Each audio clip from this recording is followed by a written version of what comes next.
අයිබෝවන් චන්දිමා චිනාදරි ආට් මගේ YouTube channel එකට තවත් ඔයාලා ගොඩාක් ආදරෙන් පිළිගන්නවා. ඉතින් අද වීඩියෝ එකෙන් මගේ 2023 බුලට් ජර්නල් එකේ මාර්තු මාසයේ monthly plan එක හදන්න තමයි ලෑස්ති වෙන්නේ. ඉතින් රැඳිලා ඉන්න මගේ වීඩියෝ එකත් එක්ක දිගටම තාමත් මගේ channel එක subscribe කරලා නැත්නම් subscribe කරලා මට support එකක් දෙන්න කියලා ගොඩාක් ආදරෙන් ඉල්ලනවා. ඉතින් මගේ කලින් බුලට් ජර්නල් වල නම් layout එක ඒ කියන්නේ මට ඉඩ ලැබෙන වෙලාවලට මම හදා ගන්නවා.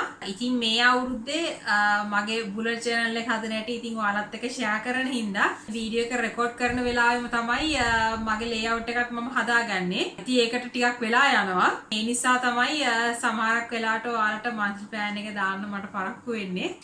ඉතින් ඉස්සරහට කරන monthly plan වීඩියෝ මාසේ පටන් ගන්න කලින් දාන්න මම උපරිම try කරනවා. දැන් මගේ මාර්ච් monthly plan එක නම් මම ඉඩ ලැබෙන වෙලාවට layout එක දාලා සටහන් නැන්දා.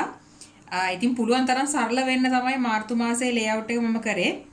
කලින් මාස දෙකේ content එකම තමයි තියෙන්නේ. හැබැයි layout එක වෙනස්. අපි එහෙනම් මාර්ච් monthly plan එක හදමු.